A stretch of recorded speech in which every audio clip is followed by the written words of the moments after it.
Frère Branham demande à Frère Neville de lire pour lui le chapitre 17 de l'Évangile de Jean. Après avoir ainsi parlé, Jésus leva les yeux au ciel et dit, « Père, l'heure est venue. Glorifie ton Fils, afin que ton Fils te glorifie, selon que tu lui as donné pouvoir sur toute chair, afin qu'il accorde la vie éternelle à tous ceux que tu lui as donnés. Or, la vie éternelle, c'est qu'ils te connaissent, toi, le seul vrai Dieu, et celui que tu as envoyé, Jésus-Christ. Je t'ai glorifié sur la terre, j'ai achevé l'œuvre que tu m'as donnée à faire. Et maintenant, toi, Père, glorifie-moi auprès de toi-même, de la gloire que j'avais auprès de toi avant que le monde fût. J'ai fait connaître ton nom aux hommes que tu m'as donnés du milieu du monde. Ils étaient à toi et tu me les as donnés, et ils ont gardé ta parole. Maintenant, ils ont connu que tout ce que tu m'as donné vient de toi. Car je leur ai donné les paroles que tu m'as données, et ils les ont reçues. Ils ont vraiment connu que je suis sorti de toi, et ils ont cru que tu m'as envoyé. C'est pour eux que je prie. Je ne prie pas pour le monde, mais pour ceux que tu m'as donnés, parce qu'ils sont à toi, et tout ce qui est à moi est à toi, et ce qui est à toi est à moi. Et je suis glorifié en eux.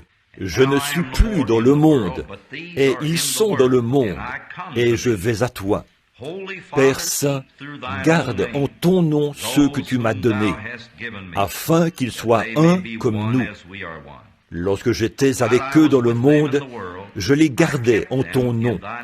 J'ai gardé ceux que tu m'as donnés, et aucun d'eux ne s'est perdu, sinon le fils de perdition, afin que l'Écriture fût accomplie.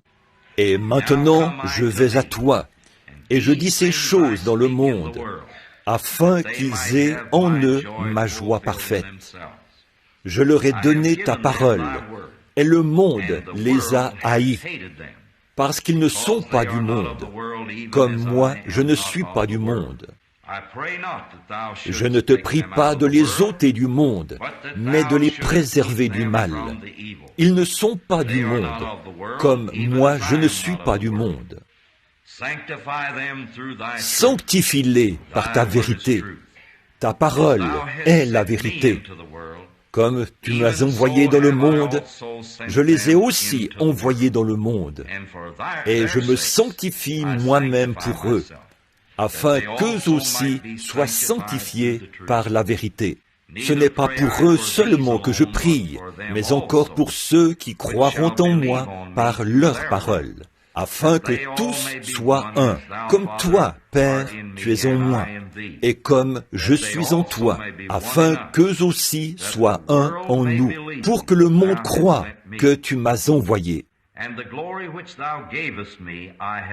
Je leur ai donné la gloire que tu m'as donnée, afin qu'ils soient un comme nous sommes un, moi en eux et toi en moi, afin qu'ils soient parfaitement un, et que le monde connaisse que tu m'as envoyé et que tu les as aimés comme tu m'as aimé.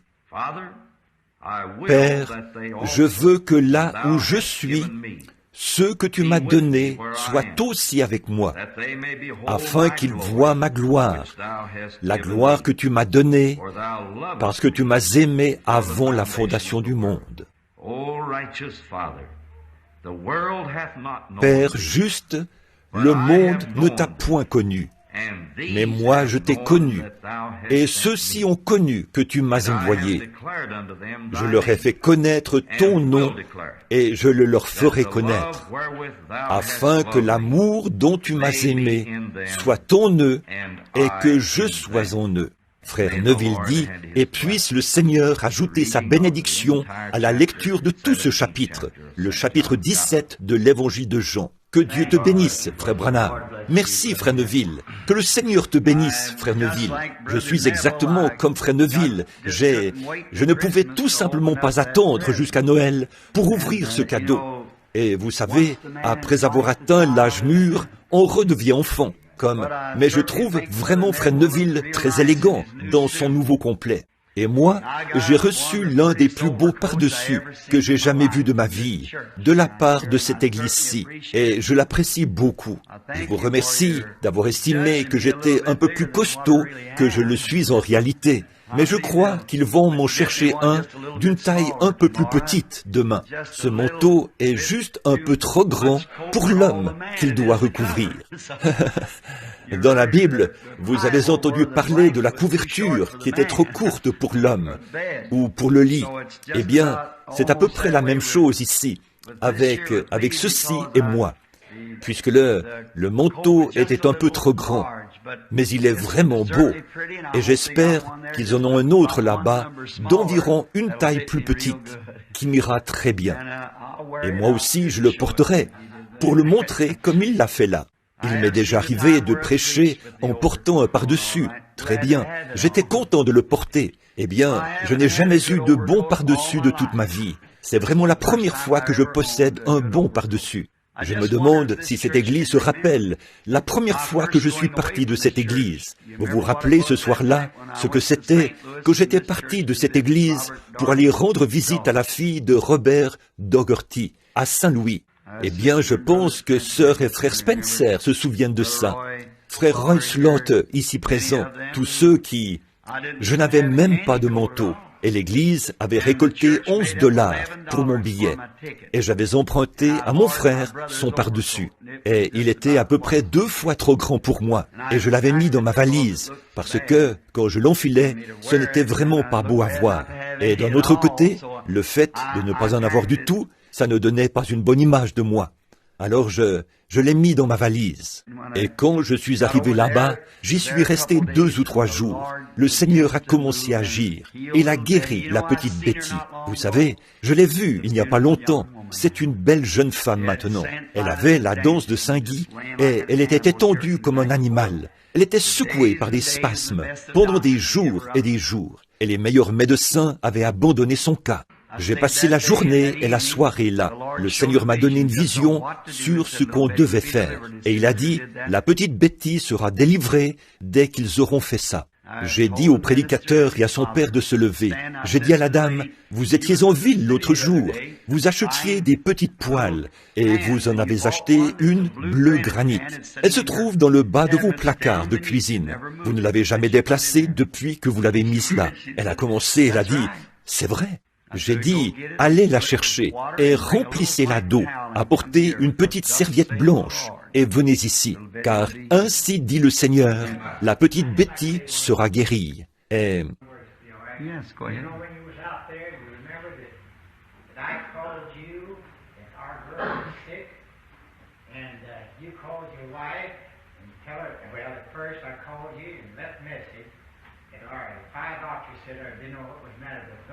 Yes.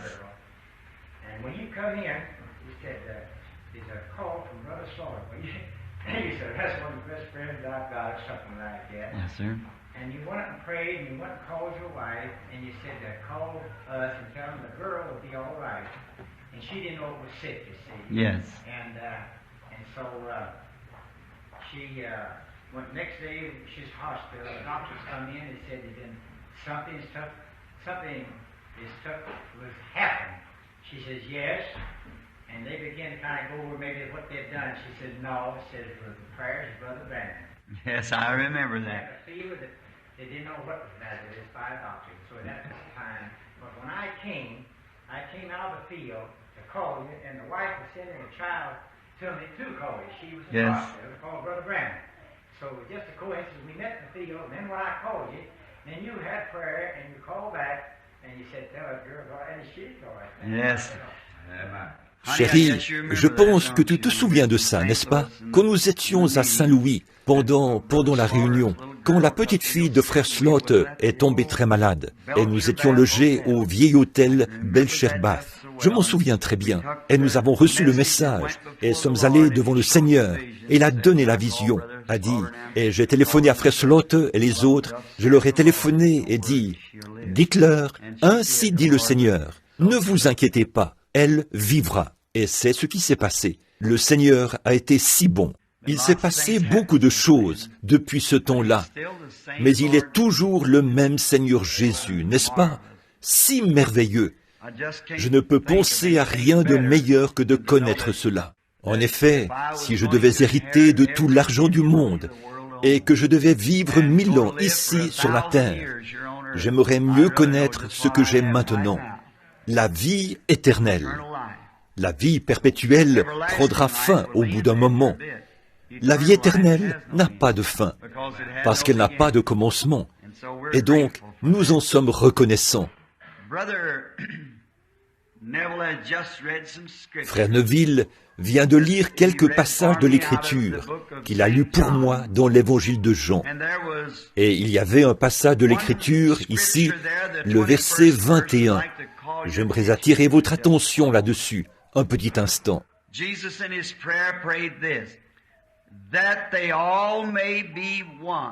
Jésus, dans sa prière, a dit ceci, « Afin que tous soient un, comme toi, Père, tu es en moi, et comme je suis en toi, afin qu'eux aussi soient un en nous, pour que le monde croie que tu m'as envoyé. » Et si je me permets de l'appeler un sujet, j'aimerais dire ceci, l'unité d'un seul Dieu dans la seule Église. Vous savez, Dieu a fait l'homme pour qu'il atteigne des réalisations. C'est pour ça qu'il a été fait. Tout au long de sa vie, l'homme a essayé de réaliser quelque chose. Et ces réalisations, la raison pour laquelle il cherche à les faire, c'est parce qu'il a été conçu pour ça. Dieu l'a fait ainsi. Mais le problème, c'est que dans ses réalisations, il cherche à faire quelque chose de son propre chef. C'est là qu'il fait son erreur et qu'il a des ennuis. Or, au commencement, la Genèse, qui est le chapitre des semences de la Bible, nous voyons là que quand Dieu a créé l'homme, il l'a créé de la façon dont il savait qu'il devait être. Et il n'aurait jamais pu être mieux conçu que ce qu'il est. Quand il a commencé la création de la vie, il a commencé par la forme de vie la moins évoluée, qui est, plus ou moins, le tétard, la grenouille, jusqu'à la forme de vie la plus évoluée, l'homme, qui est à l'image de Dieu. Et alors, dans cette vie, l'homme s'est mis à réaliser des choses. Mais quand il l'a fait, il a commencé à laisser Dieu de côté. Il a commencé à avoir des motifs égoïstes. Et quand il a fait ça, il a commencé à concevoir des choses par lui-même. Et nous voyons qu'il n'a pas fallu beaucoup de temps pour qu'il pervertisse la planète même sur laquelle Dieu l'avait placée. Il l'a réduite à une telle condition que même son Créateur s'est affligé en son cœur d'avoir créé l'homme. Et vous pouvez imaginer ce que Dieu a dû ressentir quand il a vu que la créature même qu'il avait faite à son image, celui à qui il avait donné autorité, celui qu'il avait créé pour qu'il puisse faire quelque chose pour lui, ce dernier a pourtant consacré toutes ses forces et son pouvoir à des désirs et des réalisations égoïstes. Et alors, nous voyons que peu de temps après cette grande leçon que Dieu a donnée à l'homme à cette époque-là, en détruisant le monde entier par l'eau, comme la Bible nous le dit, qu'il a inondé la terre et a tout détruit à l'exception d'un reste qu'il a épargné, Noé et sa famille. Et l'homme, tout de suite après cette grande leçon, il semble que l'homme est incapable de tirer une leçon, si ce n'est à ses dépens. Nous remarquons cela même dans nos enfants. Nous devons les punir bon nombre de fois, sévèrement, pour leur faire comprendre. Il semble que l'homme, en soi, est un échec total, dès le départ. Quand il a perdu sa relation avec Dieu, il est devenu une entité à lui seul. Il ne dépendait plus de Dieu. Et quand Dieu lui a donné la leçon de ce qu'il en coûtait d'essayer de faire quelque chose par ses propres moyens, que ses œuvres s'anéantiraient, tout de suite après, nous les voyons de nouveau se mettre à atteindre des réalisations. Et la Bible déclare, ils se sont bâtis une tour, ils voulaient monter jusque dans les cieux, pour arriver jusque dans les cieux sans emprunter la voie que Dieu avait préparée pour eux, pour qu'ils viennent. Et les hommes peuvent faire mieux quand ils s'unissent. Maintenant, prenez un homme, tout seul. Son pouvoir se limite à celui d'un seul homme. 2 hommes, ça double sa force. 4 hommes rendent sa force 4 fois plus grande. Et Dieu veut que nous soyons un. Dieu a créé l'homme pour que nous soyons un. Et nos motifs doivent être un. Et nos objectifs doivent être un. Et nos réalisations doivent être un. C'est comme ça qu'il a été conçu, tout simplement. Et nous voyons que tout de suite après la destruction antédiluvienne, l'homme a commencé une fois de plus à chercher à prendre le contrôle lui-même. Et pendant tout le temps où ces choses se passent, l'Esprit du Dieu vivant conteste avec la chair, cherchant à éloigner l'homme de ses propres réalisations, cherchant à éloigner l'homme de ses propres motifs et objectifs égoïstes, pour l'amener vers un plan établi par Dieu. Et tant que l'homme exécutera son propre plan, il sera un raté. Et l'homme ne peut accomplir la chose juste que s'il revient à l'objectif juste et au motif juste, c'est-à-dire selon le plan de Dieu pour lui. Tout autre fondement est sur du sable mouvant. Et nous voyons alors qu'ils ont essayé de s'unir et ils se sont mis à devenir une seule personne.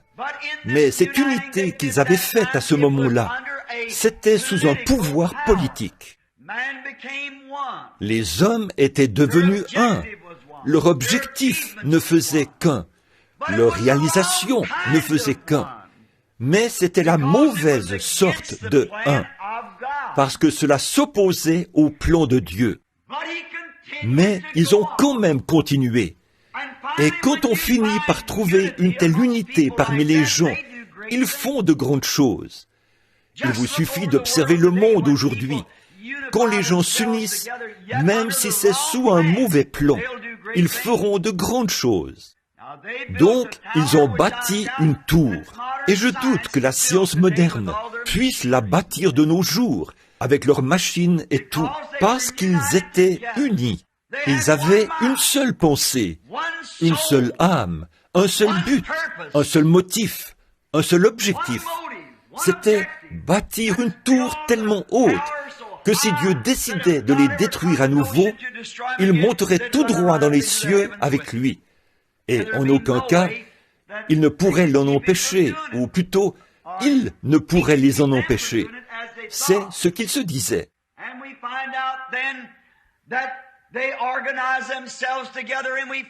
Et nous voyons alors qu'ils se sont organisés, et nous les retrouvons encore complètement en dehors de la volonté de Dieu. En voilà une belle image d'aujourd'hui, quand les hommes cherchent à s'unir. Et nous devons être unis, mais eux, ils s'unissent sous les mauvais systèmes. Avez-vous déjà remarqué comment le diable imite les choses de Dieu? Avez-vous déjà vu comment il utilise les choses que Dieu a faites selon son dessein? Et ce qui est mal est tellement trompeur.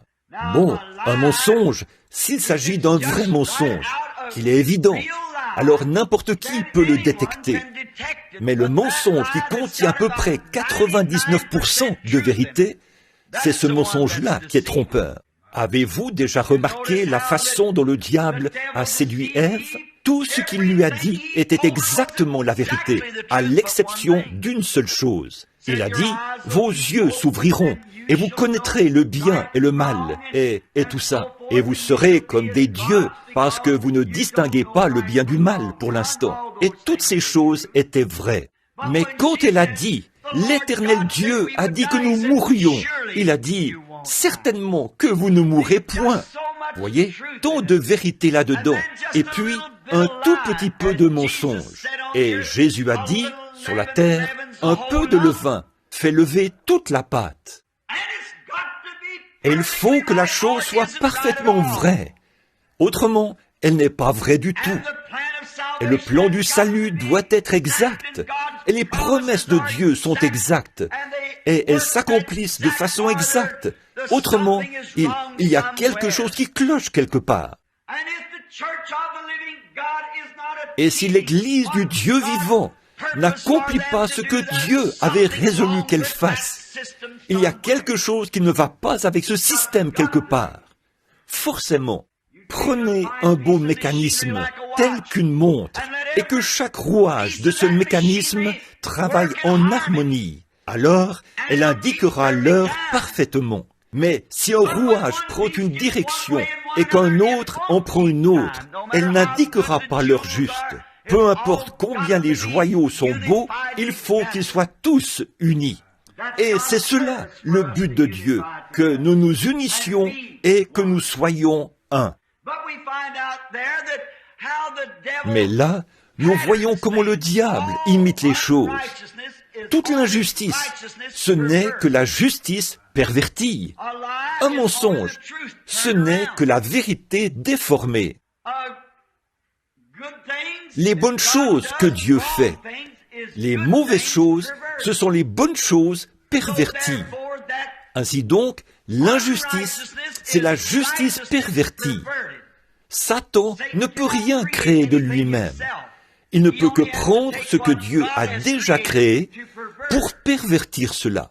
Un homme qui vit avec sa femme est parfaitement en ordre. Mais s'il prend une autre femme, bien que ce soit le même acte, c'est perverti et c'est la mort. L'un amène la vie, l'autre amène la mort.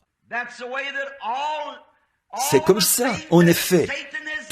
Toutes les choses que Satan a à sa portée, il ne fait que prendre ce que Dieu a fait et il change le tout. Avez-vous déjà observé la religion mahométane? Au tombeau de Mahomet, depuis 2000 ans, il y a un cheval blanc scellé. Toutes les 4 heures, il relève la garde et un autre cheval blanc est amené là. Et ils font cela avec respect et en croyant toujours que Mahomet ressuscitera un jour et qu'il chevauchera pour aller s'emparer du monde. Ils le croient. Et vous êtes-vous déjà demandé pourquoi un cheval blanc? Savez-vous que l'Écriture déclare que Jésus reviendra monté sur un cheval blanc et son vêtement teint de sang et son nom est la parole de Dieu? C'est le Seigneur Jésus. Il reviendra chevauchant dans les cieux avec les armées derrière lui, monté sur un cheval blanc. Voyez-vous cette religion pervertie qui a changé les choses en disant que ce sera Mahomet sur un cheval blanc. Mais Jésus, il revient dans les cieux. Et Mahomet, c'est terrestre.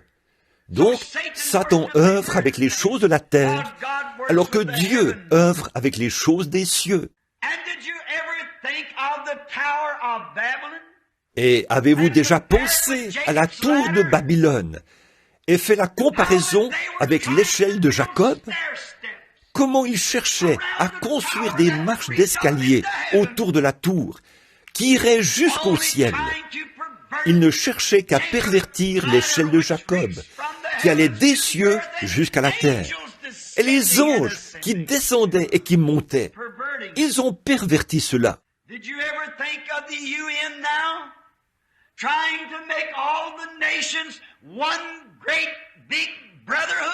Avez-vous déjà pensé à l'ONU aujourd'hui, qui cherche à faire de toutes les nations une grande corporation sous un pouvoir uni?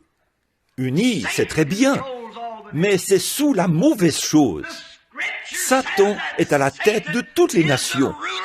L'Écriture déclare que Satan est le chef de la terre. Quand il a transporté Jésus sur une très haute montagne et qu'il lui a montré tous les royaumes du monde, il a dit « Ils m'appartiennent ». Jésus n'a pas dit le contraire. En effet, c'est vrai. Voilà pourquoi nous avons des guerres et des massacres. C'est parce que ces royaumes du monde sont contrôlés par le diable. Et tant qu'ils seront contrôlés par le diable, nous continuerons à avoir des guerres et des combats, et on se tuera les uns les autres. Mais nous nous attendons à voir venir un royaume où Christ viendra, et il n'y aura plus de guerre, et il y aura une paix éternelle. Avez-vous pensé que dans cette Russie, ils ont une fausse Pentecôte? Ça, c'est l'œuvre du diable. Ils cherchent à contraindre tous les hommes à rejoindre le communisme, où tous les hommes ont tout en commun. Savez-vous que c'était la condition de l'Église sous le contrôle du Saint-Esprit au jour de la Pentecôte? Que les gens vendaient leurs possessions et les déposaient aux pieds des disciples. Et ils faisaient des distributions à chacun selon qu'il en avait besoin. Et maintenant, le diable est arrivé et il est entré dans le monde et a instauré un pouvoir politique pour contraindre l'homme à faire cela. Dieu ne contraint pas l'homme à faire quoi que ce soit. Vous faites les choses de votre propre gré. Il peut vous avertir, placer une barricade sur votre chemin. Mais, par votre propre décision, vous marchez vous-même pour entrer dans sa présence, pour faire de lui votre sauveur. Mais Satan a perverti les plans de Dieu pour en faire son propre plan. Avez-vous déjà pensé au catholicisme, l'Église catholique qui cherche à faire de chaque personne un catholique? Ça ne marchera pas. C'est sous un programme de fabrication humaine. Avez-vous déjà pensé à l'Église protestante sous la direction de la Fédération des Églises qui cherche à contraindre toutes ces petites églises à quitter la scène? Et ça va arriver. Vous ne pourrez plus aller à l'église, à moins que vous n'adhériez à l'union des églises. Alors, les petits locaux comme celui-ci vont certainement payer pour ça.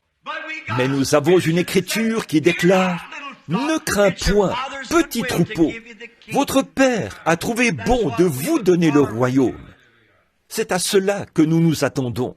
Alors, voyez-vous, tout ça, c'est la réalisation que l'ennemi cherche à faire, à réaliser, mais c'est sous le mauvais plan.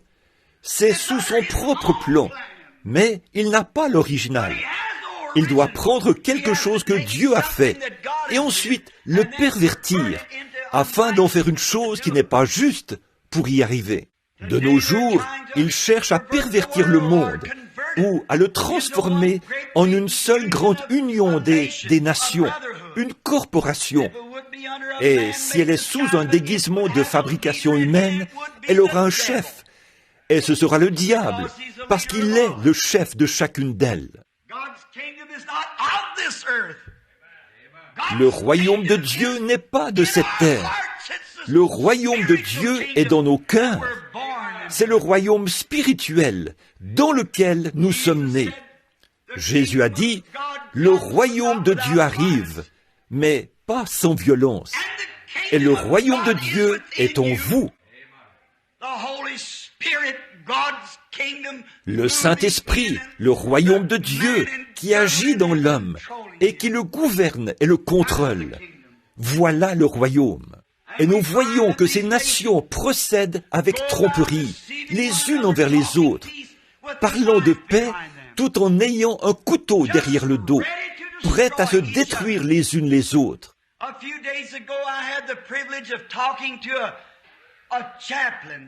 Il y a quelques jours, j'ai eu le privilège de parler à un aumônier, un grand homme.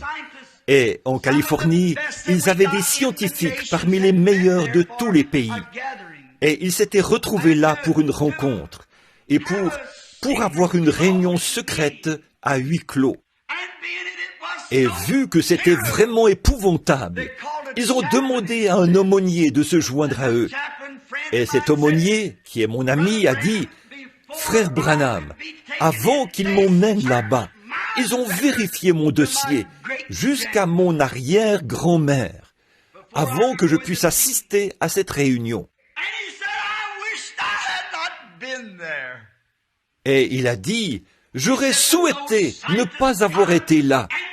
Il a dit, quand ces scientifiques se sont levés et ont commencé à parler, il a dit, il semblait que la pièce était plongée dans la désolation, qui vous donne l'impression d'être dans une maison de glace, des frissons, ça glacerait le sang d'un homme. Il a dit, nous n'avons pas le droit de parler de ces choses, nous avons prêté serment. Mais il a dit, j'ai le droit de vous dire ceci. Il a dit, ils sont sur le point de se débarrasser de l'armée et de l'aviation, le corps d'aviation militaire et tout ça. Il a dit, ils n'en ont plus besoin. Il a dit, ils ont des armes si mortelles qu'elles pourraient détruire la terre entière en l'espace d'une seconde. Et il a dit, s'ils permettaient que ce soit de notoriété publique, là, les gens paniqueraient et ils iraient dans les rues en criant à tue-tête. Il a dit, ils ont une bombe qui tomberait sur la terre, une seule bombe dont l'explosion détruirait tout ce qui se trouve dans un rayon de 280 km et formerait un cratère d'une profondeur de plus de 30 mètres. Où pourriez-vous vous cacher? Et si vous creusiez à une profondeur de 300 mètres, impossible, vous vous retrouveriez dans l'éruption volcanique de la Terre. Mais si vous pouviez creuser à une profondeur de 300 mètres sous terre, une secousse de cette ampleur au-dessus de vous, vous réduirait en poussière. Il a dit, ce grand scientifique s'est levé. C'était le scientifique le plus distingué de l'armée. Il a dit, messieurs, je voudrais bien pouvoir prendre une vieille vache et un chariot et le conduire là-bas, derrière les montagnes, et oublier tout ça. Passer le petit temps qu'il me reste à vivre sur la terre et partir. Il a dit, mais nous devons y faire face. Conduire derrière les montagnes, ça ne servira à rien. Il a dit, ces montagnes seraient réduites en poussière ou en cendres volcaniques. Oh mon frère, ça vaut la peine de savoir où l'on a une issue dans ces temps-là. Nous avons une issue. Nous avons un abri. Cet abri se trouve sous les ailes de la protection éternelle du Seigneur. Sachons ceci, que vous avez une âme immortelle qui ne peut pas mourir, qui n'est pas faite d'atomes ou d'hydrogène ou d'oxygène ou de quoi que ce soit qui se trouve sur cette terre. Elle est faite par l'Esprit. Le Dieu Tout-Puissant l'a créée lui-même et vous l'a donnée. Quel jour que celui dans lequel nous vivons. Quelle époque où l'homme a accompli réalisation après réalisation, jusqu'à accomplir lui-même ces choses. Maintenant, qu'allons-nous bien pouvoir faire de tout ça? Voyez-vous, Satan utilise la tête de l'homme. C'est ce qu'il avait choisi dans le jardin d'Éden, de prendre contrôle de la tête de l'homme, sa pensée. Et il a amené cela même dans l'Église. Voyez, le diable prend contrôle de la tête de l'homme pour pouvoir utiliser ses yeux. Et si vous remarquez, si cet homme n'est pas véritablement né de nouveau, sur le plan spirituel, il acceptera ce qu'il peut voir de ses yeux, l'orgueil de la vie.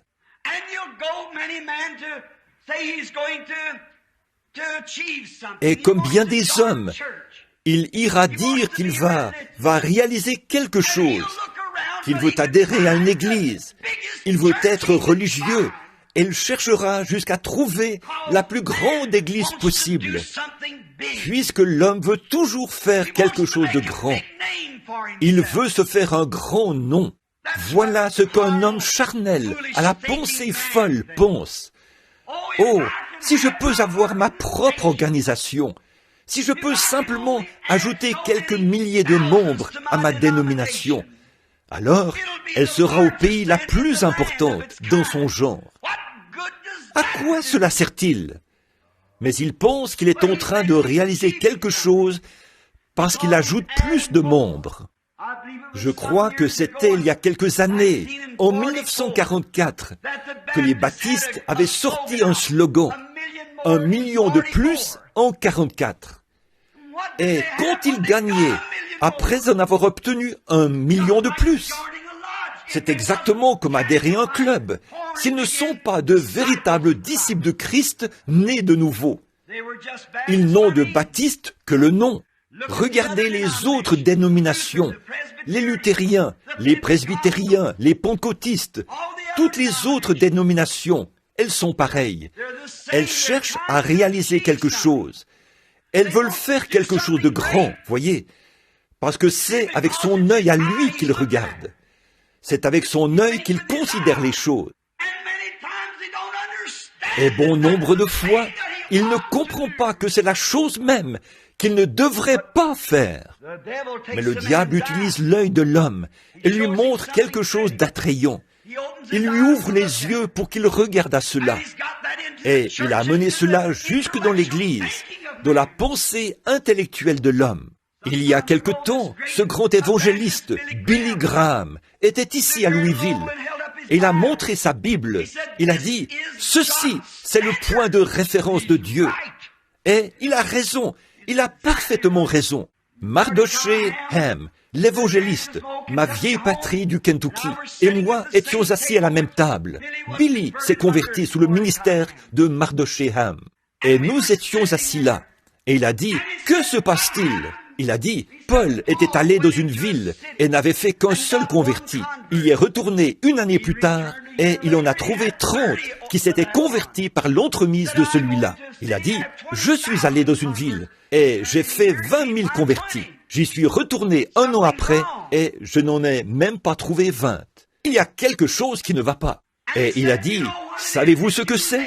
C'est vous, les prédicateurs paresseux, qui vous installez dans des bâtiments, dans vos bureaux, vos pieds sur le bureau, et vous n'allez pas visiter les gens. Je me suis dit, Billy, voilà un très bon intellectuel. Ne rapportez pas mes paroles, s'il vous plaît. Mais ce n'est pas cela. Qui étaient les pasteurs qui sont allés voir celui que Paul avait converti? Ce n'était pas ça. Voici ce que c'est. Ces soi-disant séries de réunions aujourd'hui, et ce sont de grandes séries de réunions, mais ça n'a d'effet que sur la partie intellectuelle de l'homme. Cet homme est charmé par une série de réunions de réveil, et il dit, oui, j'accepte Christ, et il le fait de façon intellectuelle, parce qu'il est au milieu d'une grande foule. Il le fait parce qu'il y a de grands prédicateurs devant lui, mais ce n'est qu'une conception intellectuelle. Cet homme ne pourra jamais progresser. Cela ne doit pas rester dans ses pensées, mais entrer dans son cœur, afin qu'il naisse de nouveau. Sinon, il ne pourra jamais résister à l'épreuve. La conception intellectuelle, c'est très bien, mais souvenez-vous, quand l'œil regarde les choses, le diable utilise votre œil. Dans le jardin d'Éden, on a eu la preuve que le diable choisit la tête de l'homme pour y œuvrer. Mais Dieu choisit le cœur. Le diable montre à l'homme, par ses yeux, quelque chose qu'il peut voir. Et il dit, voir, c'est croire. Mais quand Dieu vient à un homme, il vient à son cœur. Et par la foi, il l'amène à croire des choses de son cœur que ses yeux ne voient pas.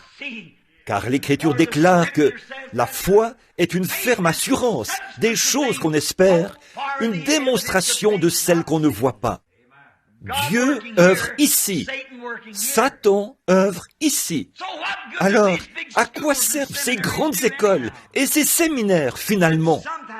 Parfois, pas tout le temps, mais trop souvent, ça tire la chose d'ici jusqu'ici, alors que ça devrait la prendre d'ici pour l'amener jusqu'ici, dans le cœur de l'homme. Vous savez, l'Écriture déclare, un homme est tel que sont les pensées dans son cœur. Le vieil incrédule et critique disait, Dieu a fait preuve de folie en déclarant qu'il y a des facultés mentales dans le cœur de l'homme. Parce que là, il n'y a pas ce qu'il faut pour penser. Mais il y a environ 4 ans, la science a découvert que dans le cœur humain, il y a une faculté de réflexion. Il y a une petite pièce, un petit endroit où il n'y a pas la moindre cellule, un petit compartiment dans le cœur humain. Il n'y en a pas dans l'animal, ni dans aucune autre forme de vie.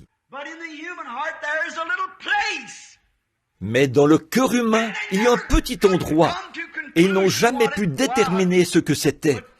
Mais ils ont fini par dire ceci, c'est l'endroit où réside l'âme. Donc, les paroles que Dieu prononce sont vraies. Un homme est tel que sont les pensées dans son cœur, pas dans sa tête. Si Dieu avait voulu dire tête, il aurait dit tête. Il a dit son cœur.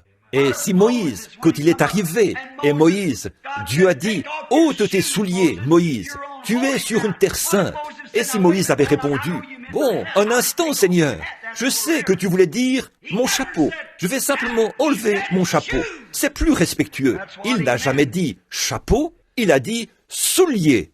Voilà ce qu'il a voulu dire. Il n'a jamais voulu dire de vous serrer la main et d'adhérer à l'Église. Il a dit, vous devez naître de nouveau, et ce, d'en haut. Pas d'inscrire votre nom dans un registre, mais soyez régénérés, et votre âme transformée, votre être entier renouvelé. Or, quand un homme n'a jamais su cette expérience, il est quand même un fils de Dieu dans la création, un fils de Dieu déchu. Voilà pourquoi il peut prendre du bois et fabriquer des édifices. Il peut prendre du fer et fabriquer des machines. Il peut prendre des joyaux et fabriquer des montres. Que peut-il faire? Il peut prendre quelque chose issu de la création originelle et le pervertir de sa position originelle pour en faire quelque chose de grand. Mais il ne peut pas créer. Seul Dieu peut créer, lui seul. Et alors nous remarquons ceci, que Satan, en choisissant la tête de l'homme, il a pris sa partie intellectuelle. Et maintenant, l'Église a commencé à agir dans la partie intellectuelle de l'homme. Oh, c'est une grande Église. Nous avons une grande dénomination. Nous sommes la plus vieille du pays. Mais mon frère, à moins que cet homme ou cette femme, ou ce jeune homme ou cette jeune fille soit entièrement converti, il acceptera ses conceptions intellectuelles et dira, la Bible ne veut pas dire ceci, et elle ne veut pas dire cela. Les jours des miracles sont passés, et ces autres choses, ça n'existe pas. Voilà, ça, ce n'est pas vrai. Et vous dites, et ces jours sont passés, parce qu'il regarde cela de façon intellectuelle. Mais que ce même homme prenne le peu de connaissances qu'il a dans la tête, le remette à Dieu, et laisse l'Esprit du Dieu vivant descendre dans son cœur. Il appellera toute parole de Dieu la vérité, et toute promesse divine. Alors, il peut accomplir quelque chose pour Dieu. Voyez-vous, cette petite partie, ce compartiment dans le cœur de l'homme, Dieu l'a fait là, à l'intérieur, pour lui-même. C'est son poste de commande. Il s'installe là pour vous contrôler. Cet endroit lui appartient. C'est de là qu'il envoie ses messages, du poste de commande. Comment peut-il œuvrer avec vous quand la nature de l'esprit du diable se trouve là? Et tout homme qui naît sur la terre est né dans le péché, conçu dans l'iniquité, venu au monde en disant des mensonges. C'est vrai. Alors, dans cette nature charnelle d'Adam, comment un homme peut-il accomplir quoi que ce soit, si ce n'est par son intellect? Mais quand il devient une nouvelle création, et que ce vieil homme est parti, et que le nouvel homme, Christ, monte sur son trône dans le cœur humain, alors la vie prend un aspect différent. Alors il emprunte un nouveau chemin. De ses propres motifs égoïstes, là, ses grandes idées de se faire passer pour quelque chose de grand, il se dirige tout droit vers le calvaire pour reconnaître Dieu. Alors son objectif, son motif, sa réalisation et tout ce qu'il est se trouve dans la gloire de la croix, où Christ a payé le prix pour la vie humaine. Christ est notre vie. Voilà pourquoi Jésus a dit, si un homme ne naît de nouveau, il ne peut même pas comprendre le royaume de Dieu. Vous ne pouvez pas le faire. Ce n'est pas dans votre nature de le faire. Alors, pourquoi Dieu a-t-il fait ce petit endroit? Il l'a fait pour que là, vous puissiez être remplis. Vous devez être remplis de quelque chose. Vous ne pouvez pas être un être humain sans être rempli. L'heure est venue où vous êtes contraint de prendre une décision. Et c'est maintenant. Parce que partout sur la terre, on est contraint de le faire. J'ai entendu des prédicateurs qui, à l'aide de schémas, ont cherché à expliquer ce qu'était la marque de la bête. Mais une sorte de schéma, il ne faut pas de schéma pour ça. L'Écriture déclare, tous ceux qui n'ont pas reçu le sceau de Dieu avaient la marque de la bête. Il n'existe que deux catégories de gens sur la terre. L'une a la marque de Dieu et l'autre a la marque du diable. Et tous ceux qui n'ont pas reçu la marque de Dieu ont la marque du diable. C'est ce que déclare l'Écriture. Alors, vous êtes contraints de prendre une décision. Et laissez-moi enfoncer ça en vous. Ce n'est pas pour être blessant ou malveillant, mais c'est pour vous dire la vérité et vous mettre en garde. L'homme doit faire quelque chose à ce sujet. C'est vôtre. Vous êtes contraints de le faire. Il faut que vous preniez une décision. Alors, si je peux vous montrer par la parole de Dieu ce qu'est le sceau du Dieu vivant, là, vous saurez. La Bible déclare dans Éphésiens 4:30, une fois, dans bien des endroits d'un bout à l'autre de l'Écriture, que le Saint-Esprit est le sceau de Dieu. Alors, sans le Saint-Esprit, vous êtes forcément dans l'autre camp. Peu importe combien vous êtes intellectuel, à combien de grandes dénominations vous adhérez, combien vous êtes pieux et religieux, Satan était pareil. Satan, ce n'est pas une grosse brute à la queue fourchue et aux sabots fourchus. C'est un esprit. Et la Bible déclare, tellement rusé qu'il séduirait même les élus, si c'était possible. Il est religieux. Caïn n'était-il pas aussi religieux qu'Abel? Caïn n'avait-il pas offert un sacrifice comme Abel l'a fait? Caïn n'avait-il pas construit une église pour le Seigneur comme Abel l'a fait? Caïn ne s'était-il pas avancé pour adorer comme Abel l'a fait? Caïn n'avait-il pas offert un sacrifice comme Abel l'a fait? Mais l'un est venu avec une conception intellectuelle. Il a présenté des fleurs et des fruits des champs et a embelli son autel intellectuellement. Mais Abel, par la foi, a choisi un agneau, car ce qu'il fallait, c'était le sang et la vie. Et il l'a amené sur un rocher et il a martelé son petit cou jusqu'à ce qu'il se vide de son sang. Dieu a dit, c'est juste, Abel. C'est très bien. Comment est-ce que ça lui est venu? Par la révélation, pas par l'intellect. C'est par son cœur qu'il l'a su. Jésus a dit, « Sur ce roc, je bâtirai mon église, et les portes du séjour des morts ne prévaudront point contre elle. » Une révélation spirituelle, une conception spirituelle. L'homme regarde à l'extérieur, déclare l'Écriture. Dieu regarde au cœur. Vous êtes rempli de quelque chose. Vous pourriez être rempli de doutes. Vos pauvres cœurs pourraient être remplis de doutes au point où ils en débordent. J'espère que non. Vos cœurs pourraient être remplis de tracas et de soucis. Il se pourrait que vos cœurs soient remplis d'ennui. Et il se pourrait que vous soyez remplis de religion, d'intellect, de théologie au parfum raffiné, que vous soyez membre de grandes églises qui existent depuis bien des années, assis là, aussi confiants que possible. Mon frère, permettez-moi de vous dire que vous pouvez amener des membres dans cette église jusqu'à ce que vous soyez âgés et que vous mouriez. Et tout ce que vous ferez, c'est bâtir une autre tour de Babel. Certainement.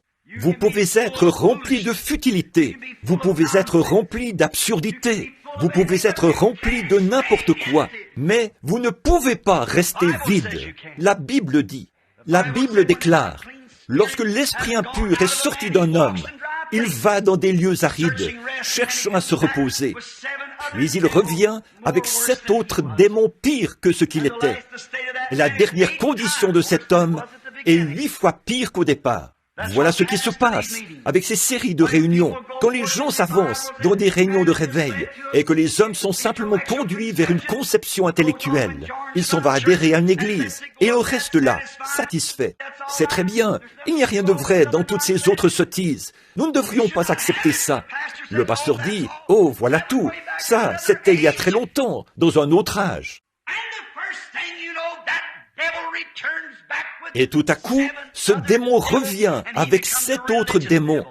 Il devient un démon religieux. Là, il est vraiment rempli. Là, il fait preuve d'orgueil et de jalousie. Et il se met en colère contre le Dieu même qui a écrit la Bible. Il regarde ceci et dit, « Ces choses que je fais, vous les ferez aussi. » Ça, c'était pour les disciples. « Allez par tout le monde et prêchez la bonne nouvelle, » a dit Jésus, sa dernière commission à l'Église. « Voici les signes qui accompagneront ceux qui auront cru. » Jusqu'où? Par tout le monde. À qui? Toute la création. Ces signes en accompagneront certains. L'Écriture déclare, accompagneront ceux, tous ceux qui auront cru. En mon nom, ils chasseront les démons. Ils parleront de nouvelles langues. S'ils saisissent des serpents ou boivent quelques breuvages mortels, cela ne leur fera point de mal. S'ils imposent les mains aux malades seront guéris. C'est ce qu'a dit Jésus. Voici les signes qui accompagneront les croyants, pas les gens qui sont négatifs, pas les membres d'église intellectuels, mais les croyants nés de nouveau, qui sont passés de l'intellect au cœur, là où Dieu monte sur le trône de son poste de commande, pour contrôler vos émotions, pour contrôler votre foi, pour contrôler votre caractère. Dieu veut vous remplir. Pourquoi veut-il vous remplir? De quoi veut-il vous remplir? Il veut vous remplir de lui-même, le Saint-Esprit, rempli du Saint-Esprit. Jésus a dit dans Luc 24, 49 que vous recevrez une puissance après ceci, le Saint-Esprit survenant sur vous. Alors, vous serez mes témoins à Jérusalem, dans la Judée, dans la Samarie et jusqu'aux extrémités de la terre. Quand?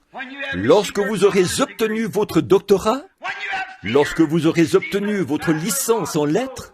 Non, mais lorsque vous aurez reçu le Saint-Esprit, vous serez alors mes témoins dans cette génération, les générations à venir et jusqu'aux extrémités de la terre. Et au jour de la Pentecôte, quand le Saint-Esprit est descendu du ciel comme un vent impétueux et qu'il a rempli toute la maison où ils étaient assis, des signes et des prodiges se sont accomplis au milieu d'eux. Et les intellectuels ont dit, « Hommes frères, que pouvons-nous faire pour être sauvés ?» Pierre a dit, « Repentez-vous, chacun de vous, et soyez baptisés au nom de Jésus-Christ pour la rémission de vos péchés, et vous recevrez le don du Saint-Esprit. Car la promesse est pour vous, pour vos enfants, et pour ceux qui sont au loin, en aussi grand nombre que le Seigneur notre Dieu les appellera. » Voilà de quoi Dieu veut vous remplir. Il veut vous remplir du Saint-Esprit. C'est alors que vous serez unis. À quoi? Une église? Non, monsieur. Vous serez unis. À quoi? Un credo? Non, monsieur. Vous serez unis à Dieu. Et vous et Dieu serez un. Comme lui et le Père sont un. Et le Saint-Esprit de Dieu vivra en vous. Et les mêmes œuvres que le Saint-Esprit avait accomplies quand il était ici, en Jésus-Christ, s'accompliront en vous. Car il a dit qu'il le ferait. Alors, nous serons un. Jésus a prié pour cela dans la prière de ce soir. Notre Maître Céleste a adressé une prière au Père, demandant que nous soyons un, comme lui et Dieu sont un. Et à quel point était-il proche? Dieu était la vie et l'esprit qu'il y avait en lui. Et si nous sommes un avec lui, nous le serons. Sa vie et son esprit seront en nous.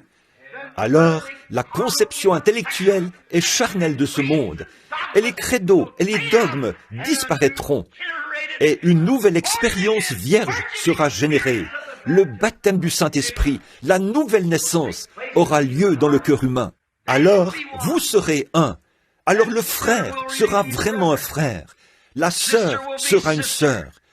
Vos objectifs et vos motifs, et tout ce que vous êtes, et tout ce que vous avez toujours aspiré à être, ou que vous avez essayé d'être, seront pour le royaume de Dieu. Peu importe l'église que vous représentez, où vous allez, ou ce que vous faites. Aujourd'hui, tant de gens disent que le Saint-Esprit n'est pas réel aujourd'hui, alors que des dizaines de milliers d'entre eux, des millions, disent que ce n'est pas vrai. Il y en a autant qui se réjouissent des bénédictions de cela. Ce sont surtout des gens pauvres, des gens qui ont été découragés et rejetés par le monde, des gens qui ont été chassés des églises parce qu'ils croyaient que Dieu est Dieu, mais ils ont été remplis de son esprit. Ils ont un même but, Ils sont d'un même cœur.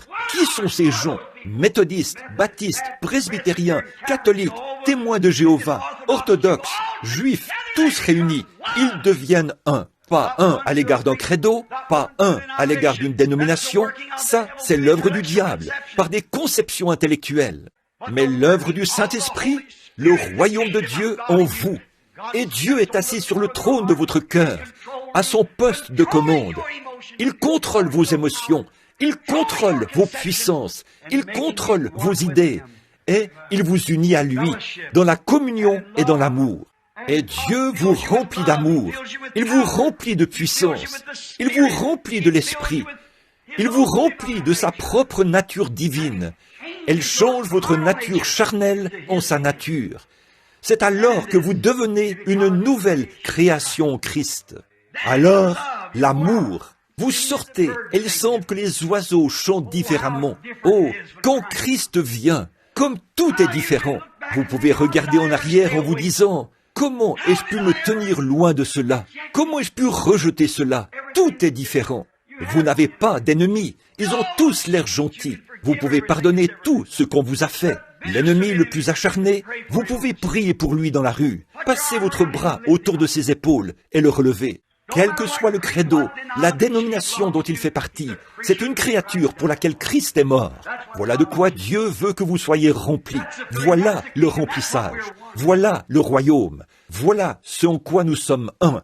Donc, nous sommes un, pas pour l'avancement d'une dénomination, pas pour l'avancement d'une secte ou d'un credo. Nous sommes un pour l'avancement du royaume de Dieu. Alors, nous nous reportons à son plan, et chaque fois que cette Bible bénie dit quelque chose, le Saint-Esprit qui est en vous s'écrie, « C'est exact, c'est ma parole ». Il ne dit pas, « Qu'a dit Dr. Jones?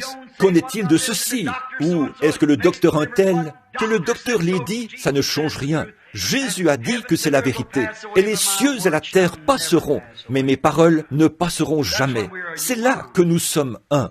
Et vous, les méthodistes, les baptistes, les presbytériens, qui que vous soyez, nous sommes un. Ne laissez pas le diable utiliser vos yeux, laissez Dieu utiliser votre cœur. Si vous regardez et que vous cherchez à comprendre ce qu'il en est, quelle en est la cause, comment se fait-il que ça arrive comme ça? Vous ne remettez pas cela en question quand vous recevez le Saint-Esprit. Si vous continuez à remettre la parole de Dieu en question, cela montre que Dieu n'est pas dans votre cœur. Le Saint-Esprit ne remet rien de ce que Dieu dit en question. Il dit Amen et Amen. C'est vrai, parce que Dieu l'a dit. Abraham a appelé les choses qui n'étaient pas comme si elles étaient, car Dieu l'avait dit. Dieu lui avait dit, quand il avait 75 ans, et Sarah 65 ans, qu'ils allaient avoir un bébé. Eh bien, c'était ridicule de penser ça.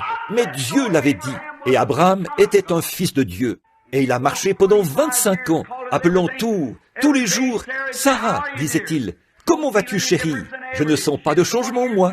Je suis comme je l'ai toujours été. » Elle avait passé la ménopause depuis 40 ans. Elle n'avait jamais eu d'enfant, alors qu'elle vivait avec lui depuis qu'elle avait 17 ans. Mais il croyait Dieu, et il appelait tout ce qui était contraire comme si ça n'existait pas. Et il appelait la parole de Dieu la vérité. Un premier mois a passé. Comment te sens-tu, Sarah? Pas de changement. Eh bien, il a dit, gloire à Dieu, nous allons avoir ce bébé de toute façon. Une année a passé. Comment te sens-tu? Pas de changement. Mais nous allons l'avoir de toute façon. Et la Bible déclare, au lieu de s'affaiblir, il se fortifiait chaque fois. Ce serait un plus grand miracle. Dieu l'a dit, cela doit arriver. 25 ans. Et voilà qu'elle avait 90 ans. Et lui, 100. Un jour, un ange est descendu. Il avait le dos tourné à la tente et il a dit, « Abraham, je vais te visiter. » Et il a dit à Abraham ce qui allait arriver. Et le petit Isaac est né. Pourquoi? Parce qu'Abraham ne douta point par incrédulité au sujet de la promesse de Dieu, mais il fut fortifié, donnant gloire à Dieu. Pourquoi? Ce n'était pas dans son entendement, c'était dans son cœur. Le trône de Dieu se trouve dans le cœur humain. Là, nous devenons un. Nous avons un même but, nous avons le même accomplissement. Si un frère méthodiste gagne une centaine d'âmes pour Dieu, Amen et Amen. Si le presbytérien, qui qu'il soit, gagne une âme à Christ, Amen et Amen. Si Tommy Osborne gagne 1 million d'âmes cette année, et Oral Roberts 1 million d'âmes, Et Billy Graham, 1 million d'âmes. Et toute autre dénomination, 1 million d'âmes. Je peux me tenir là et louer le Dieu vivant. En effet, voilà ce que nous accomplissons pour le royaume de Dieu. Voilà notre objectif, ce qu'il faut faire. Lui envoyer des âmes. Ils sont des chrétiens nés de nouveau. C'est là que nous sommes un. Nous sommes unis ensemble. Nous sommes frères. Et tant que vous dites, eh bien, ils ne sont pas méthodistes, ils ne sont pas baptistes, ils ne sont pas ceci, cela, autre chose. Tout votre motif n'est pas bon, votre objectif, et tout ce que vous accomplissez n'est pas bon. Lorsque vous cherchez à faire quelque chose de vous-même, à donner de grands airs à cela, alors que vous êtes petit. Souvenez-vous, avez-vous déjà remarqué le blé quand il pousse? Si vous voyez le blé se dresser et simplement se secouer comme ça, souvenez-vous, il n'y a pas d'épi là-dedans, il est vide. Un épi bien rempli se courbe toujours. Et un homme qui est rempli de la bonté de Dieu et de sa miséricorde, il courbe toujours sa tête dans l'humilité. Celui qui s'abaissera, Dieu l'élèvera. Celui qui s'élève sera abaissé. Mes amis, il est temps que les hommes et les femmes prennent conscience du fait que nous voulons être un. Jésus a prié pour que nous soyons un, tout comme Dieu et lui étaient un. Et Dieu était en lui. Et nous sommes un avec Christ si nous laissons Christ entrer. Mais la seule façon pour nous de le faire, c'est de le laisser occuper le poste de commande dans notre cœur. C'est alors que nous devenons un. C'est bientôt Noël. Nous sommes confrontés au temps. Nous sommes confrontés à des choses horribles. Toutes ces choses auxquelles nous sommes confrontés, quoi qu'il advienne, qu'est-ce que ça peut bien faire? Tant que Christ est au poste de commande, qu'il nous contrôle et qu'il nous donne la foi de croire des choses que nous ne pouvons pas voir. Dieu a dit que la foi est une ferme assurance des choses qu'on espère, une démonstration de celles qu'on ne voit pas. Vous y croyez parce que Dieu est dans votre cœur et il vous dit que sa parole est vraie. Et aucun esprit de Dieu ne reniera jamais quoi que ce soit de la parole de Dieu. L'Esprit de Dieu reconnaîtra ce qui est de lui.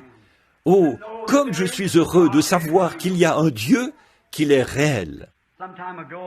Il y a quelque temps, ici en Indiana, il y avait 2 jeunes hommes qui avaient été élevés dans une ferme. Ils étaient pauvres au possible, des garçons de ferme. Et ils avaient grandi ensemble. Et un jour, l'un s'est marié. Quelques jours après, l'autre s'est marié. Et l'un est parti en ville pour y vivre. Et il a commencé à jouer à la bourse. Et il s'est éloigné des enseignements de son enfance. Il s'est retrouvé dans les mauvaises choses.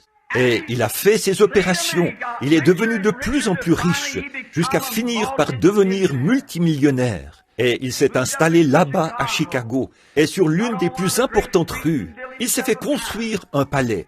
Sa femme et lui couraient les boîtes de nuit, buvaient des cocktails et sortaient toute la nuit. Ils avaient des majordomes et tout pour pourvoir à leurs moindres désirs. Et ils pensaient qu'ils profitaient bien de la vie. Mais un homme qui vit comme cela ne connaît pas la paix. Il n'y a pas de paix pour un cœur troublé. Pour un cœur pécheur, il ne peut pas y avoir de paix. Si un homme brûle d'envie de boire et qu'il appelle cela la vie, il pense s'amuser, mais cela montre le vide qu'il a à l'intérieur. Prenez un homme, s'il gagne $1 million, il en voudra 2. Prenez un homme qui va à une soirée et qui prend un verre ce soir-là, il en voudra un autre. Prenez un homme qui a été infidèle à sa femme une fois, il le fera de nouveau, vice-versa. Voyez, c'est quelque chose, et il n'est jamais satisfait. Il peut bien posséder $1 million ou posséder 10 millions. Il se couche le soir en état d'ébriété, il se réveille le lendemain matin hanté, en plein cauchemar, l'esprit troublé. Vous appelez cela la paix? Ce n'est pas la paix, ça. Mais un homme n'a peut-être même pas d'oreiller sur lequel poser la tête. Il n'a peut-être même pas une paire de chaussures présentables ou les moyens d'avoir un bon repas chez lui. Mais si Dieu règne dans son cœur, il se couche heureux et se réveille heureux. C'est une paix permanente. C'est quelque chose que Dieu fait. Cet homme avait oublié cet enseignement. Il est allé jouer à des jeux d'argent. La période de Noël est arrivée. Il a pensé à son copain. Alors, il lui a écrit une lettre. L'un s'appelait Jim, le riche, et Jean, c'était le pauvre. Et il lui a écrit une lettre. Et il a dit, Jean, j'aimerais que tu viennes me visiter ici pendant les vacances. J'aimerais te rencontrer, te parler à nouveau. Cela fait très longtemps que je ne t'ai pas vu. Il lui a répondu par écrit, il a dit, j'aimerais bien venir, Jim, mais je ne peux pas. Je n'ai pas l'argent pour venir. Quelques jours après, un chèque est arrivé par courrier et ça disait, allons, je veux que tu viennes quand même. Alors Jean s'est préparé. Ce garçon de la campagne, il a enfilé une salopette propre et présentable, a mis son chapeau et un petit manteau de couleurs différentes, et il est monté dans le train. Une fois arrivé là-bas, un chauffeur se tenait là pour l'accueillir, avec une grosse limousine. Il ne savait pas comment se comporter. Il est entré dans la limousine, son chapeau à la main, regardant autour. Ils ont roulé jusqu'à un grand palais à Chicago. Il est descendu, s'est dirigé vers la porte et a appuyé sur la sonnette. Et un majordome est sorti et a dit « Votre carte, s'il vous plaît, monsieur ». Il ne savait pas à quoi elle faisait référence. Il lui a remis son chapeau. Il ne connaissait rien d'une carte d'invitation. Il ne possédait pas grand-chose des biens de ce monde. Il lui a dit « Il me faut votre carte ». Il a dit « Je ne sais pas de quoi vous parlez, monsieur ». Il a dit « C'est Jim qui m'a demandé de venir. C'est tout ce que je sais ». Alors, il est retourné à l'intérieur et a dit à son partenaire, qui n'était pas encore levé, il a dit « Il y a un drôle de bonhomme à la porte ». Il a dit « Il est habillé. Je n'ai jamais vu d'homme habillé comme lui. » Et il a dit que Jim l'a fait venir. Il a dit « Dis-lui, entrez ». Ce dernier a enfilé son peignoir, a traversé le couloir pour rejoindre son vieil ami de la campagne. Elle lui a serré la main. Il a dit « Jean, tu ne peux pas savoir combien je suis heureux de te revoir ». Et le brave monsieur de la campagne se tenait là, parcourant la pièce du regard. Il a dit « Jim, tu es vraiment dans l'abondance ». Il a dit « Je veux te faire visiter les lieux ». Il l'a amené à l'étage, et là-bas, sur la véranda, il a ouvert une fenêtre. Il a dit « Où est Marthe ?» Oh, il a dit « Elle n'est pas encore rentrée, elle était sortie hier soir ». Il a dit « Ah, et vous deux, comment ça va ?» Il a dit « Oh, sans plus ». « Jean, comment ça va entre toi et Cathy ?» Il a dit « Vraiment bien ». Il a dit « Oh, elle est à la maison ?» Il a dit « Oui, nous avons 7 enfants ». Il a dit « Vous avez des enfants, vous ?» Il a dit « Non, Marthe n'en voulait pas ». Il a dit « Elle s'est dit que nous ferions mieux de ne pas avoir d'enfants. Ça affecte la vie sociale. » Tu sais, il a soulevé les rideaux et a dit « Regarde ici ». Il a dit « Tu vois cette banque tout là-bas » Il a répondu « Oui ». Il a dit « Je suis le président de cette banque ». Il a dit « Tu vois cette compagnie de chemin de fer » Oui. Il a dit « Je détiens des actions là-dedans, d'une valeur d'1 million de dollars. » Et il a regardé en bas, et il a vu les grands jardins et tout ça. Combien c'était beau. Et le brave Jean se tenait là, son chapeau de paille à la main, regardant autour. Il a dit « C'est très bien, Jim. Je suis certainement bien content que tu aies tout ça. » Il a dit « Cathy et moi, nous n'avons pas grand-chose. » Il a dit « Nous vivons toujours dans cette petite maison de bardeaux, là-bas. » Et il a dit « Nous n'avons pas grand-chose, mais nous sommes très heureux. »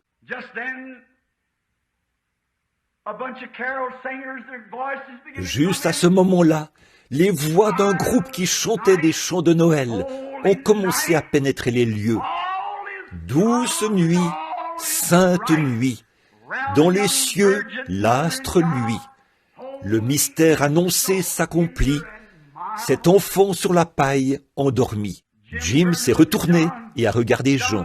Jean a levé les yeux vers Jim. Il a dit « Jean, je veux te demander quelque chose. » Il a dit « Te souviens-tu du temps où nous étions de jeunes garçons et nous allions à cette vieille petite église rouge là-bas, au bord de la route, et nous entendions ces bonnes vieilles chorales de campagne chanter ces chants ?» Il a dit « Oui. » Il a dit « Tu continues d'y aller ?» Il a dit « Oui, j'en suis toujours membre. » Il a dit « Je suis diacre là-bas maintenant. » Il a dit « Et toi, Jim ?» Il a dit « Tu parlais de combien tu possèdes ici. » Il a dit « Combien possèdes-tu là-haut ?» Jean, je suis désolé. Il a dit « Je ne possède rien là-haut. » Il a dit « Te souviens-tu d'une année? C'était juste avant Noël. Nous n'avions pas de chaussures. » Et il a dit « Tout ce qui nous intéressait, c'était de nous procurer des pétards pour Noël. » Et il a dit « Nous étions sortis placer des pièges pour attraper des lapins, pour nous procurer des pétards pour Noël. » Il a dit « Te souviens-tu que ce matin-là, ce gros lapin des bois était dans ton piège ?» Jean a dit « Oui, je m'en souviens. Tu voulais te procurer des pétards, et tu étais allé t'en procurer. Tu les avais partagés avec moi. » Il a dit « Oui. » Il a dit « Jean, Je serais prêt à partager tout ce que j'ai avec toi. Mais il y a une chose que j'aurais souhaité que tu partages avec moi. Il a dit, je donnerais tout ce que je possède si je pouvais à nouveau marcher, pieds nus, sur ce petit chemin poussiéreux qui menait à cette vieille petite église et sentir cette présence du Dieu vivant alors que cette chorale chantait et que ce bon vieux prédicateur de campagne prêchait. Il a dit, je donnerai n'importe quoi, je donnerai tout ce que je possède, chaque action dans les chemins de fer, toutes mes parts de la banque, et cette maison et tout, si je pouvais revenir en arrière et avoir cette paix bénie que j'avais lorsque je montais ce bon vieux chemin. Le brave Jean l'a pris, l'a enlacé de ses bras. Il a dit, un jour, il y avait 3 mages, des hommes riches qui sont venus et qui ont tout déposé aux pieds de Jésus quand il était bébé. Et il a ajouté, ils ont reçu le pardon de leurs péchés. Il a dit, moi, bien que je pense que tu es formidable, Jim, dans tout ce que tu as fait. Tu as été béni, toutes ces choses. Mais je préférerais avoir ma femme et mes 7 enfants, vivre là-bas, dormir sur des paillasses et avoir la paix que j'ai dans mon cœur, que d'avoir toutes tes richesses, Jim, tout ce que tu pourrais avoir. Et c'est vrai, mes amis, on ne mesure pas la richesse en dollars. On ne mesure pas la richesse par de grands noms et par la popularité. La richesse, c'est lorsque le royaume de Dieu entre dans le cœur humain, qu'il change ses émotions, qu'il fait de lui une nouvelle créature en Jésus-Christ et qu'il lui donne la vie éternelle. Voilà la plus grande richesse qu'il y a sur terre. Prions. Et pendant que nous avons la tête inclinée, êtes-vous pauvre ce soir, en bien de ce monde? Vous ne savez même pas comment vous allez payer votre facture de charbon ou votre facture de mazout ou quoi encore? Peut-être êtes-vous dans cette situation. J'espère que non. Mais si c'est le cas, que vous êtes dans cette situation, vous pouvez quitter ce bâtiment ce soir en étant le pauvre le plus heureux qu'il y a sur la terre. Vous pouvez vivre ici quitter ce lieu ce soir avec des richesses qu'aucune somme d'argent ne pourrait jamais acheter. Vous pouvez unir votre cœur avec Jésus-Christ et il peut entrer dans votre âme et occuper le poste de commande. Et quoi qu'il advienne, vous serez heureux jusqu'à la fin de vos jours. Pourriez-vous, c'est le plus grand cadeau qui ait jamais été offert. Oh, bien sûr, vous offrez des cadeaux de Noël à vos amis. C'est bien, c'est un gage d'affection. Mais, mon frère, il y a un cadeau qui vous est offert ce soir, qu'aucune somme d'argent ne pourrait jamais acheter. C'est un don gratuit qui vient de Dieu, son Fils unique, Jésus-Christ. Voudriez-vous le recevoir comme votre guide personnel, comme votre sauveur personnel, comme votre Dieu, comme votre Rédempteur, comme votre Roi? Il guérit l'âme et le corps.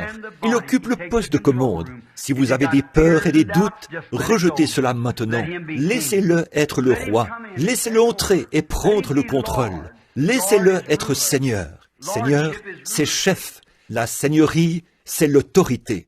Vous dites, oh, je crois, je lui ai ouvert mon cœur il y a des années, mais est-il déjà devenu votre Seigneur avec le plein contrôle pour contrôler vos émotions, votre foi et tout? Lorsque vous lisez la Bible, chacune de ces paroles est la vérité. Lorsque la paix, lorsque les contrariétés viennent, vous avez la paix dans votre cœur, sachant que si la bombe atomique devait faire voler cette terre en éclats, ce soir, vous seriez rassemblés en Jésus-Christ, dans la gloire, avant même que les cendres ne se posent sur la terre. Avez-vous cette consolation? Si vous ne l'avez pas et que vous aimeriez l'avoir, voulez-vous rapidement et silencieusement lever la main et, en faisant cela, dire « Seigneur, sois miséricordieux envers moi. Je désire maintenant être uni à toi, comme étant l'un de tes enfants dans le royaume de Dieu. C'est mon motif, mon objectif. Tu sais tout sur moi. Prends-moi, Seigneur, tel que je suis et que je t'appartienne. Que Dieu te bénisse, fiston. Que Dieu vous bénisse, monsieur. Et que Dieu vous bénisse. Et vous, mon frère. Vous là-bas. Et vous, madame. Que Dieu vous bénisse. C'est bien. Je sais que la manière à l'ancienne mode de l'église méthodiste et ainsi de suite, ils croient dans le fait de venir à l'autel et tout ça. C'est très bien. Mon frère, vous ne pouvez pas lever la main vers Dieu. Vous ne pouvez même pas faire le moindre effort pour avancer vers lui, à moins que Dieu vous touche. Jésus a dit, « Nul ne peut venir à moi si le Père ne l'attire premièrement. » Ne voulez-vous pas honorer et respecter la chose qui vous a poussé à lever la main? Dites, « Oui, Seigneur, ça vient du fond de mon cœur, et tout péché que j'ai, je le dépose maintenant sur ton autel. » Je me consacre à toi maintenant même, Seigneur, pour qu'à partir de cette heure-ci, je vive pour toi. Et toutes mes habitudes et tous mes péchés et tout, je les délaisse ici même. Je vide mon cœur. Sois le chef de mon cœur. Sois le Seigneur de mon cœur. Prends la place qui te revient dans ma vie, Seigneur, et domine sur moi. Soyez sincères maintenant, pendant que nous prions.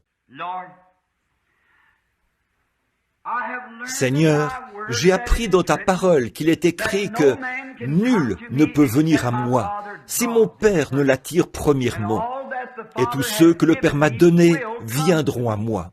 Un homme pourrait vivre 10 ans, 20, 50 ou 75 ans, ou plus encore, et il n'est pas encore venu. Mais viendra un temps où la lumière brillera sur son sentier, et il en aura donc l'occasion. Combien nous sommes reconnaissants qu'il existe encore un Dieu qui aime les gens. Et ce soir, il a démontré sa miséricorde envers nous en permettant que de nombreuses mains se lèvent pour accepter Jésus comme étant ce grand cadeau de Noël de Dieu, le cadeau originel. Et le seul vrai, véritable cadeau de Noël envoyé par Dieu à la terre, c'est son Fils unique. Reçois-les, Seigneur. Il viendra un jour où, en mourant, leur tête s'apesantira sur l'oreiller, où ils gémiront sur la route, sous une automobile, ou peut-être leurs gorges gargouilleront-elles, parce qu'ils se seront noyés dans l'eau. Je ne sais pas quelle sera leur destination, mais Seigneur, je sais ceci, que Jésus a prononcé ces paroles. Celui qui croit en moi vivra, quand même il serait mort, et quiconque vit et croit en moi ne mourra jamais.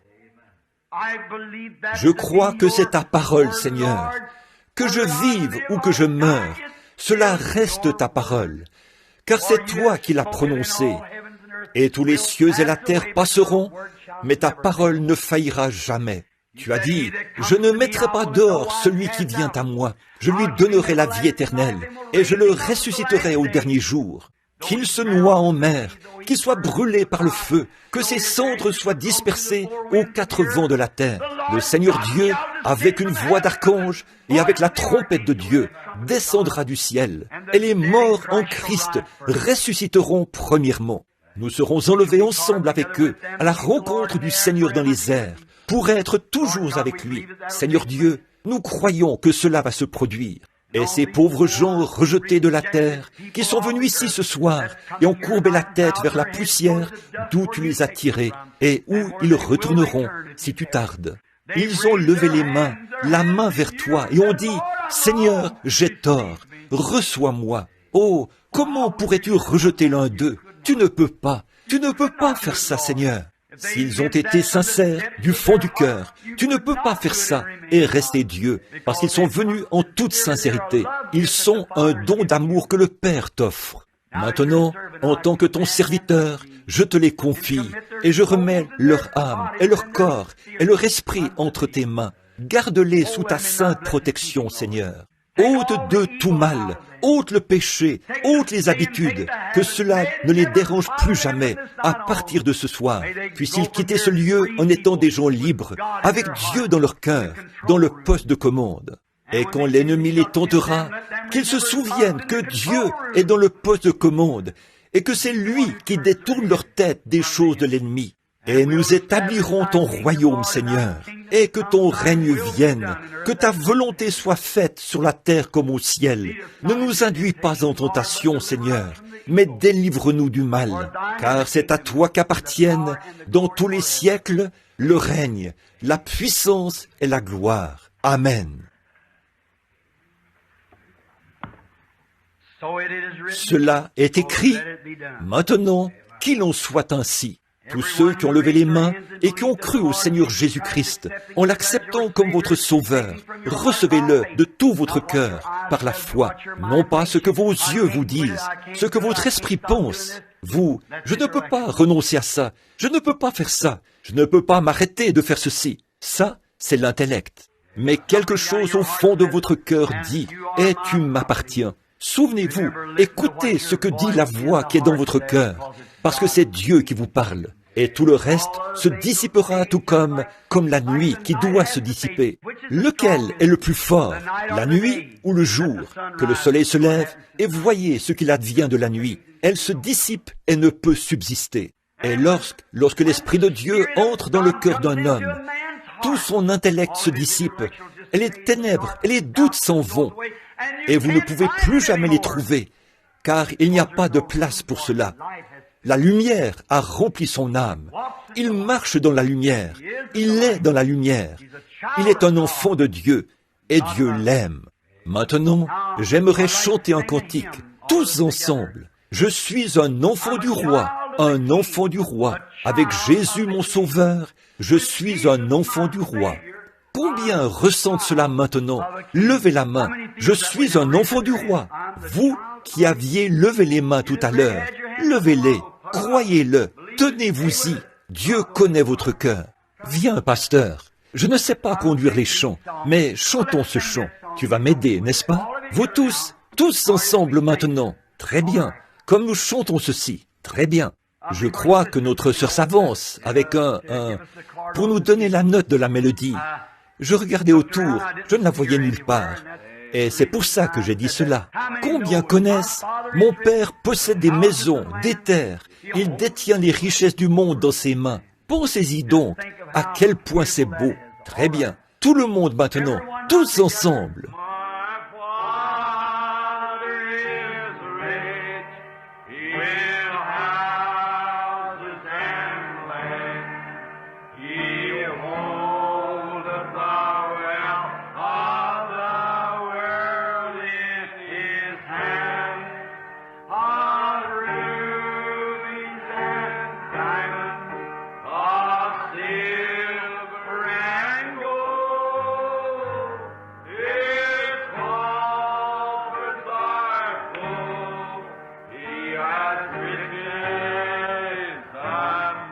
Maintenant, tout doucement. I'm the child of the King, a child of the King, with Jesus,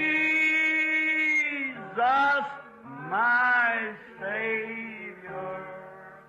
I'm the child of the King. N'est-ce pas merveilleux? Croyez-vous que vous êtes un enfant du roi? Levez la main, tous ceux d'entre vous qui croient qu'ils sont des enfants du roi. Très bien. Maintenant, pendant que nous le chantons encore, je veux que vous serriez la main de quelqu'un derrière vous, quelqu'un devant vous, quelqu'un à votre droite et à votre gauche. Peu importe ce qu'ils sont, peu importe votre croyance. Si vous êtes un enfant du roi, pendant que nous le chantons encore. I'm a child of the King, a child of the King, with Jesus, my Savior. I'm the child of the King. A tent or a cottage, why should I care? They're building a palace for me over there, of rubies and diamonds, of silver and gold. His cars are full, he has riches untold. I'm a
Est-ce là votre désir?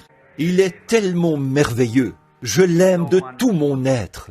J'ai abandonné tout ce que j'avais il y a 28 ans au Seigneur Jésus. Depuis lors, je suis sur le champ de bataille, faisant tout mon possible pour amener des hommes et des femmes à fixer les regards sur cette couronne de gloire. Si vous vous mettez à parler de la venue du Seigneur, les gens disaient, « Un homme m'a dit il n'y a pas longtemps, « Oh, pasteur, ne parlez pas de la sorte. » J'ai dit, « Êtes-vous chrétien? » « Oui, mais, oh là là, il nous reste encore beaucoup à faire. » J'ai dit, « La chose la plus joyeuse à laquelle je puisse penser, c'est la venue du Seigneur. » Paul a dit à la fin de la route, « J'ai combattu le bon combat, j'ai achevé la course, j'ai gardé la foi, et désormais m'est réservé la couronne de justice, que le Seigneur le juste juge me donnera dans ce jour-là, et non seulement à moi, mais à tous ceux qui auront aimé son avènement. » Que pourrais-je échanger? Qu'aurais-je à échanger? Car je vieillis. Ce vieux corps malade, frêle et plein de corruption sera changé en un instant, en un clin d'œil. Je serai jeune pour toujours. Je ne connaîtrai plus de période de maladie. Je ne pleurerai plus de larmes. Plus jamais je ne vieillirai. Je ne mourrai jamais. Je ne serai jamais malade. Je n'aurai plus jamais ni chagrin, ni souci. Mais j'aurai un corps semblable à son corps glorieux. Si ça ne représente pas une raison de vivre, si ça, ce n'est pas la chose la plus glorieuse que je connaisse, comment puis-je l'obtenir? C'est un don gratuit. Dieu frappe et je réponds, « Oui Seigneur, tu es mon Créateur, je t'accepte. » Il me scelle en lui par le Saint-Esprit. Alors, je ne vois rien d'autre que Jésus et son sang. What can wash away my sin? Nothing but the blood of Jesus. What can make me whole again? Nothing but the blood of Jesus. Oh, precious is the flow that makes me white as snow. No other fount I know. Nothing but the blood of Jesus.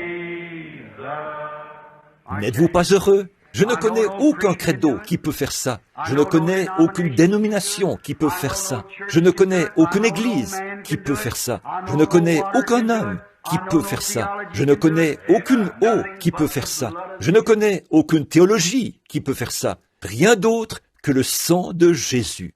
Mes espoirs ne sont fondés sur rien d'autre que sur le sang de Jésus avec sa justice. Quand tout ce qui environne mon âme s'effondre, il est toute mon espérance et mon soutien. Est-ce votre cas? Car Christ est le roc où nous nous tenons. Tout le reste est sable mouvant. Tout le reste est sable mouvant. Que Dieu vous bénisse maintenant. Je crois qu'il y a un bébé à consacrer. Je crois. Donc, maintenant, je vais remettre la réunion au pasteur pour cela. Viens donc, Fresneville. Que le Seigneur vous bénisse.